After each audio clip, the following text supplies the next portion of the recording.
Very good morning, students. Welcome to your English literature class. Today, we are going to start with the textbook reading of The Merchant of Venice, Act 2, Scene 9 by William Shakespeare. Students, as in the previous video, we have read that in this scene again we reach Belmont at Portia's house. There, the Prince of Aragon appears with his servants. He tries his luck and chooses the silver casket which contains an idiot's head. He fails in the choice of the caskets for the same reason as Morocco failed. He takes a purely subjective view of the whole question. Students, silver stands for self-deception, vanity and conceit.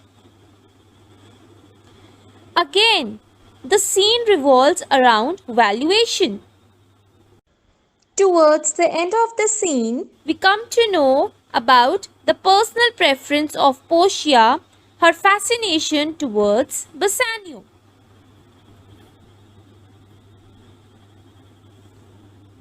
Students, objective of this video is, by the end of this video, you will be able to explain the meanings of the difficult words according to the context.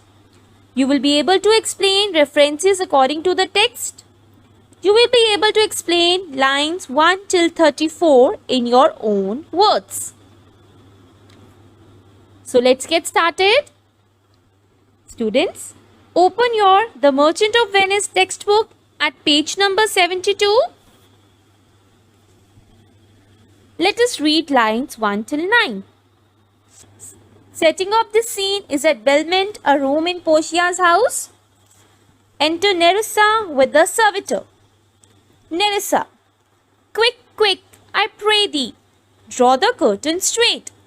The Prince of Aragon hath taken his oath and comes to his election presently. Flourish of cornets. Enter the Prince of Aragon, Portia and their trains. Students, write down the meaning side by side. Servitor means servant. Straight means at once. To his election means to make his choice. Flourish of cornets means a short piece of music typically played by trumpets and or other brass instruments. Train means attendants. Student, this scene takes place at Belmont, a room in Portia's house, where Nerissa enters with a servant. This scene introduces the Prince of Aragon as another suitor daring to take the risk of the lottery of the caskets. Students, here Nerissa says to the servant to quickly draw the curtains, as the Prince of Aragon has taken the oath and he has come to make his choice. Students, which choice are we talking about? We are talking to the choice of choosing the caskets.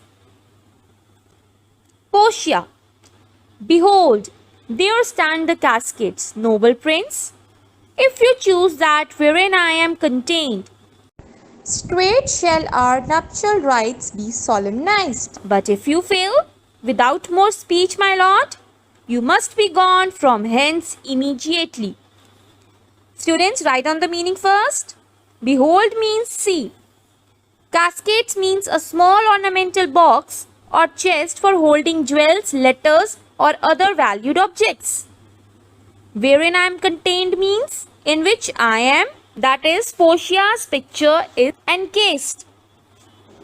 Nuptial rites means marriage ceremony. Speech means talk.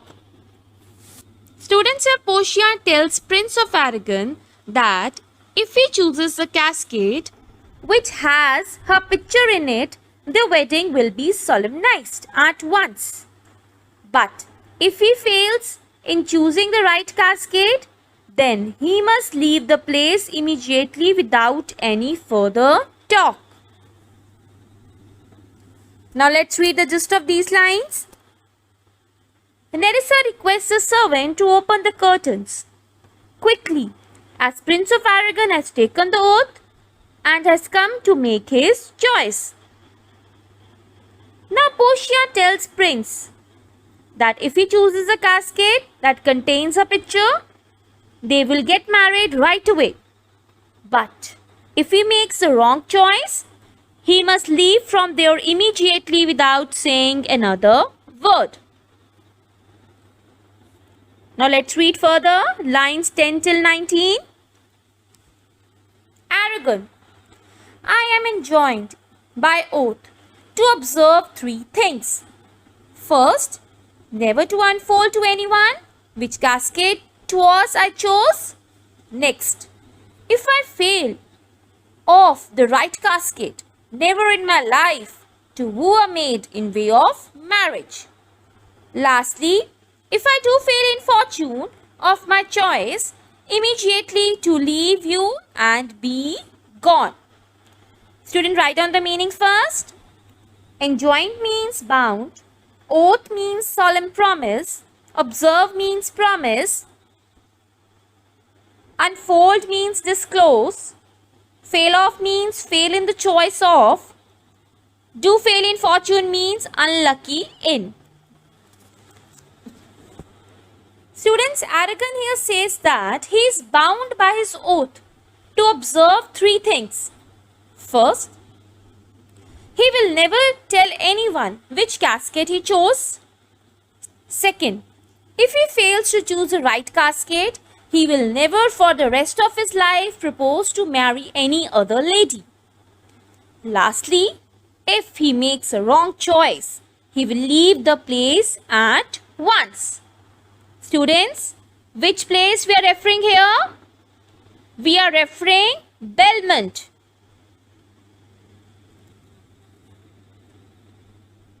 Portia. To these injunctions, everyone doth swear that comes to hazard for my worthless self. Student, write down the meaning first. Injunctions means conditions. Doth means does. Hazard means choice. Students, here Portia informs Prince of Aragon that every suitor who comes here to make the choice to win her worthless self takes an oath to abide by these conditions. Let's read the gist of these lines. Aragon here says that he is bound by his oath to observe 3 things. First, he is never to reveal to anyone which casket he chose. Second, if he fails to choose the right casket, he must never during the rest of his life propose marriage to any other lady. Lastly, if he fails to make the lucky choice, he must at once leave and depart. Portia says that everyone who comes to make the choice for her poor self swears to observe these conditions. Let's read further. Aragon. And so have I addressed me, fortune now, to my heart's hope, gold, silver and base lead. Students, write down the meaning first. So have I addressed me means have prepared myself accordingly. Fortune now. To my heart's hope means goddess of fortune, now favor the hopes of my heart. Base means common. Students, Aragon here dares to take the risk of the lottery of the caskets. He says that, may goddess of fortune smile upon the desires of his heart. Now students, look at the attitude of Prince of Aragon towards the leaden casket as he addresses leaden casket as common lead. Students, here personification has been used. Personification means the attribution of a personal nature or human characteristics to something non-human. So here, fortune is personified. Who chooseth me must give and hazard all he hath. You shall look fairer ere I give or hazard. Student, write down the meaning first. Hazard means choice, hath means has, fairer means more attractive, ere means before. Here Prince of Aragon says that leaden cascade needs to look better before he gives up or risks everything for it.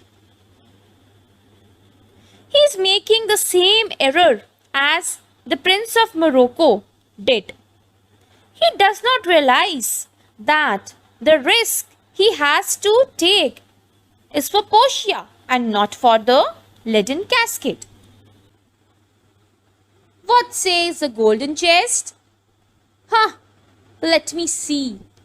Who chooseth me shall gain what many men desire.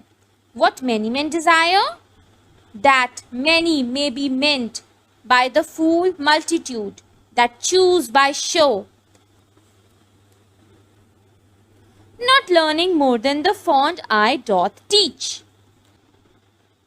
That many may be meant by the fool multitude means that word many refers to the foolish masses. Show means external appearance, fond means foolish. Then he turns towards the golden cascade and reads the inscription that says, "The one who will choose the golden cascade will get what many men desire." Students, here Prince of Aragon had laid emphasis on many men desire, as according to him, many refers to the majority of fools who choose things based on appearance, trusting their eyes alone. As one cannot see through to what's on the inside. Here reference given to the foolish multitude reveals the snobbish nature of Aragon. He condemns foolish people for being unable to see the real meaning of things and being led away by the outward show. Then he makes the same error himself. Now let's read the gist of these lines. The Prince of Aragon here is prepared to take the risk. He wishes that fortune may smile upon the hopes in his heart. He reads the inscription on the leaden cascade which says, "Who chooses me must give up and risk all that he has." He here declares that leaden cascade must look better before it makes him risk anything. He discards the leaden cascade at once. Now he turns towards the golden cascade that says, "He who chooses me will get what many men desire." He further states that many may refer to the majority of fools who choose things based on appearance, trusting their foolish eyes alone. But no one can see through to what's on the inside. Now let's read further lines 29 till 34. Which prize not to the interior, but like the martlet, builds in the weather on the outward wall, even in the force road of casualty. I will not choose what many men desire, because I will not jump with common spirits and rank me with the barbarous multitude. Students, write down the meaning first. Prize not means does not look more closely for the deeper meaning of anything. Martlet means a bird like a swallow without feet who builds a nest of mud in open air. Weather means on the open walls of houses. Outward wall means which builds a nest of mud against the outer walls of houses. Even in the force and road of casualty means open to disaster and in the very path of danger.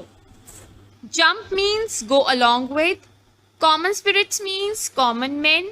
Barbarous multitude means ignorant and foolish people.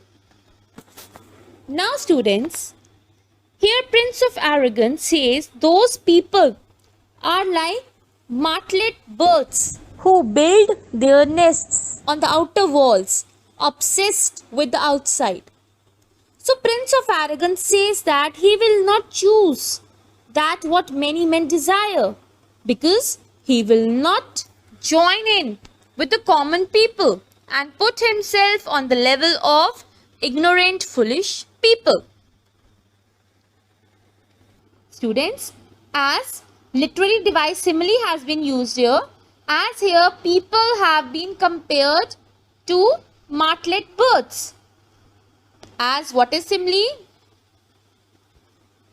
Simile is when two things are compared using like or as. So here simile is used in the line but like the martlet. Let's read the gist of these lines. Prince of Arrogance says that people who choose only by external appearances are like martlet birds who build their nest on the outer walls, open to disaster in the very path of danger. He says that he will not choose what the majority desires, because he will not move according to the impulses of the common men and rank himself as equal to the coarse mob. Students, I hope you have understood lines 1 till 34. Your homework for today is to do the work given in your SNAP homework. Thank you, students.